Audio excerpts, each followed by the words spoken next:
మాధవీలత అయితే తను ముందుగా చెప్పినట్టుగానే మా సంస్థకి వెళ్ళి కంప్లైంట్ చేసి వచ్చింది. విష్ణు తరపున అక్కడ శివబాలాజీ కోశాధికారి ఆమె దగ్గర నుంచి కంప్లైంట్ తీసుకున్నారు. ఫిల్మ్ ఛాంబర్లో ఫిర్యాదు చేసిన మాధవీలత జేసీ ప్రభాకర్ రెడ్డి తన మీద అసభ్యకర వ్యాఖ్యలు చేశారన్నది ఫిర్యాదు. హెచ్ఆర్సీకి పోలీసులకు ఫిర్యాదు చేసింది మాధవీలత.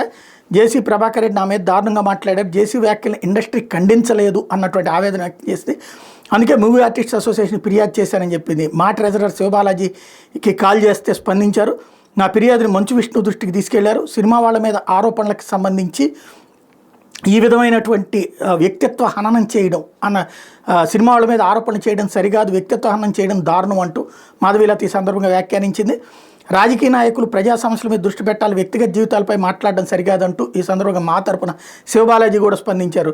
రాజకీయ నాయకులు ఇండస్ట్రీ జోలికి రావద్దు, మాధవీలత ఫిర్యాదు మీద కమిటీలో చర్చించి నిర్ణయం తీసుకుంటామంటూ శివబాలాజీ ఈ సందర్భంగా హామీ ఇచ్చారు.